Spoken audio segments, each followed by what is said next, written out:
Welcome to The Next Interview, a podcast about careers, life, and achieving our greatest potential. And now, here's your host, Doland White. Hi, I'm Doland White. I'm the host of The Next Interview. And this week, I'm going to take a couple of minutes and talk with you about preparing for success. I've been recently having conversations with a couple of my executive clients, and one of the things that we've been leaning into is preparing for success. And how do you do that? And what does it take? And the analogy that I use is front loading your day. So in my life, I've been blessed to run a few marathons. And when you run a marathon, one of the things that you do is you stretch, you eat carbs on the day of your marathon. You're right. You carbo load the night before so that your body has fuel and energy, your body has to go run 26.2 miles. But you also take the time to invest in stacking, and you stack miles. So you start by running a mile, and then you run 2 miles, and you run 3 miles so that you get into shape to be able to accomplish the outcome that you're looking for. And the outcome in a marathon is 26.2 miles. It's an easy outcome to think about when you're really contemplating on, where am I going and how am I going to get there? And you're going to run it. So when you're a leader, leadership is kind of like a marathon in a lot of ways. When you get up in the morning, one of the first things that you want to do is you don't want to just like walk out the door and go start running. You want to give your body an opportunity to kind of catch up. So when you get that juice or coffee or water or protein shake or whatever you drink in the morning, take a couple of minutes and don't just dive into email. Don't fire up social media. Don't do that. And in all of this, you don't have to be a member of the 5 a.m. club, right? There are some folks out there that attest that getting up at 5 a.m. every day is important. Look, if 5 a.m. feels good to you and you got 7 hours of sleep, get up at 5 a.m. But if 5 a.m. doesn't feel good to you and you didn't get 7 hours of sleep, adjust your body and your life cycle to be productive at the moment you do get up so that you can be prepared to go run that marathon of leadership, to go be prepared to be successful. So 5 a.m. is not all that important, but you can make a decision. Although I do find that as I get older, early mornings tend to be an easier thing for me than when I was much younger. Of course, I was staying up later in those days too. So when you're going to do that, you want to front load your day for success. And that's what we're going to focus on, is front loading your day for success. This is a 20-minute exercise. So I'm going to give you some tips and things you can do, but this isn't a big 1 hour, 2 hour exercise on front loading your day. This is 20 minutes. And the reason why you want to do this is in order to succeed as a leader and running your business, it's not just about the act of running your business, right? The do, manage, lead that we do every day and the unanticipated things that are going to impact our calendar. It is really about preparing you and your mindset and your learning to be ready to go run your day, to be in the right state of mind and to be emotionally, physically, spiritually ready to step into that role of leader without starting your day exasperated from reading emails, looking at your social media, reading reports, looking at financial stuff. So let's talk about that. We're going to talk about a 20-minute thing that you can do every day. And I'm going to challenge you. My challenge to you is do this for 100 days. There's an old myth that came out of, I think, psycho-cybernetics was the source of this myth, that if you do something for 21 days consistently, it becomes a habit. Well, actually, as adults, it doesn't work that way. It takes us longer than 21 days. The average is 66 to 100 days to develop a habit. And I tend to use 100 days as the number just because it's an easy number to remember. I'm working on 100. So I'm going to give you a 100-day challenge to do these things for 100 consecutive days. Consecutive is the key word. If you don't do it consecutively and you miss a day, your count starts over and you go back to 1. So I'm going to challenge you for that. I'll remind you at the end. So step 1 is when you get up in the morning or when you start this ritual in the morning, start with gratitude. It is scientifically proven that living in a state or being in a state of gratitude changes us physically, changes us emotionally, aligns us. So when you get up in the morning, start with gratitude. And gratitude is, you don't have to write 10 things. You can write one thing or two things or 12 things, but start with that state of gratitude.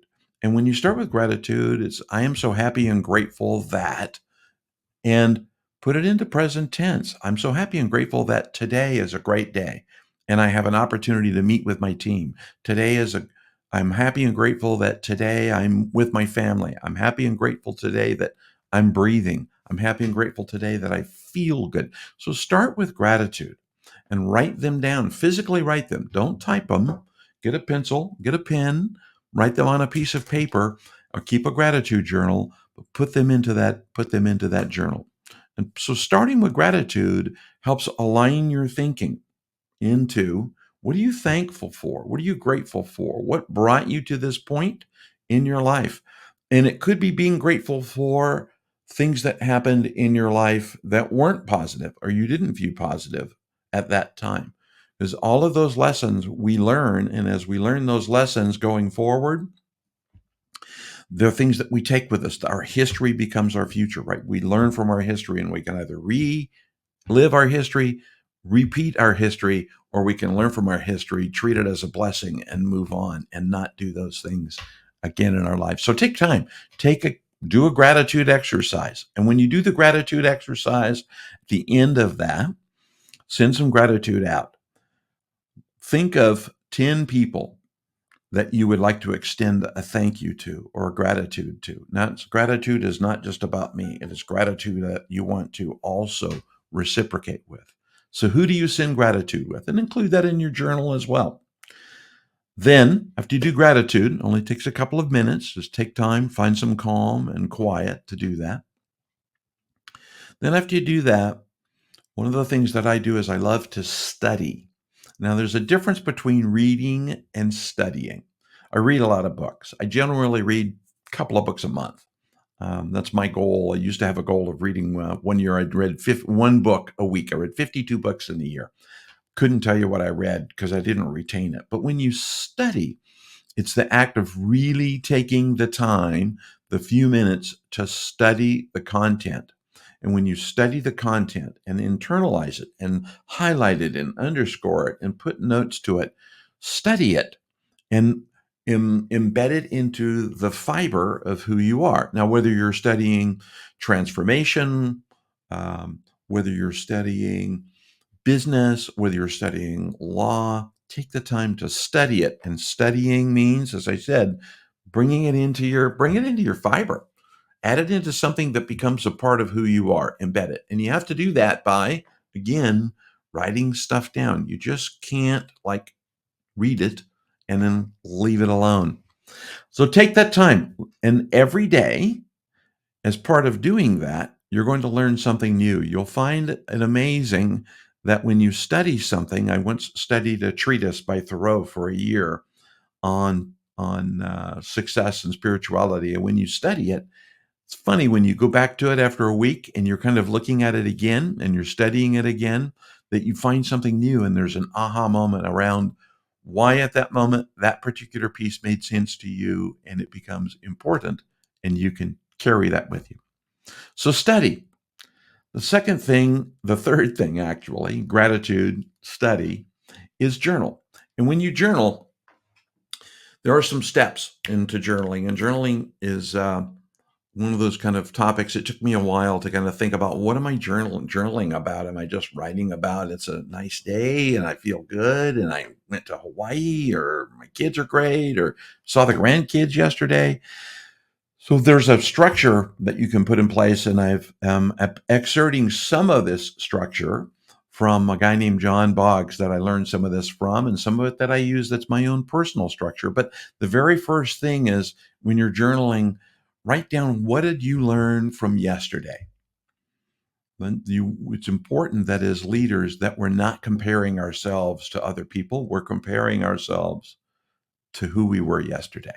Our path in growth is, how do I become better today? not how do I be more like someone else.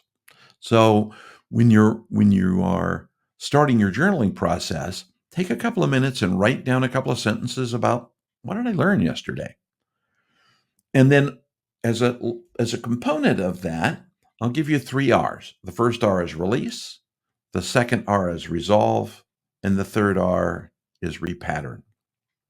And the intention behind the 3 R's is in release is what am I not going to do anymore? I'm not going to behave in this way, or I'm not going to use these words, or maybe I'm going to reduce the amount of profanity or slips in my tongue that I use inside of meetings. So what am I going to release? The second thing is what am I going to resolve? And resolve can be your opportunity to meet with someone and say, hey, yesterday when we were meeting, I was a little short with you. I was a little curt. I was kind of a wanker, and I'd like to fix that today. And let me tell you what was on my mind, probably why that occurred. And I'd like us to figure out a way to move past it. And are you okay if we have that discussion again? But let's come at it from a little bit of a different angle. So what are you going to resolve? And the last thing is, what am I going to repattern? And repatterning is not a matter about releasing. What am I going to let go of? And what am I not going to no longer do? But what am I going to do differently? How do I make it better? How do I repattern my approach to a particular task? So when you sit down and you're working in your journal and you write down, what did I learn from yesterday? Apply the 3 R's over the top of it. What am I going to release? What do I resolve? And what do I repattern?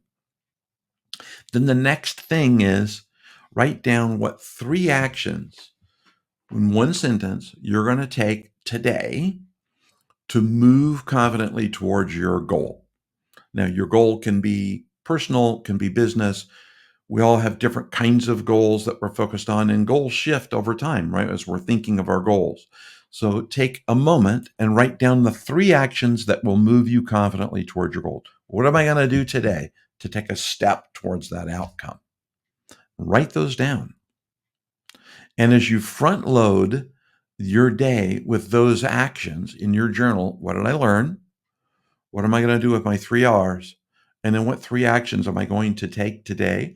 That will give you a very simple, very short exercise, a kind of a cohesive approach, those 3 things, to plan your day as a leader so that when you do then pick the phone up and look at email or look at reports or look at social media or all of the things that you need to do as a leader in your role, you're coming into it with a new frame, a new structure that gives you a mindset towards success and not a mindset towards, I got to go do.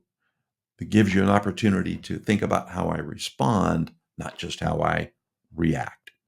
So look, I have a document that is a copy of this format. It's a little more expanded. I only wanted to give you a few of the steps today, but I have a document that I'm happy to give to you. Just reach out, send me a comment, an email, Doland at dolandwhite.com. I'm happy to send you a copy of the document in a PDF format that you can use to start your day, to front load your day and begin your process. And it's free. I'm happy to just give it to you. And if you liked what you heard about this structure, please give the podcast a like.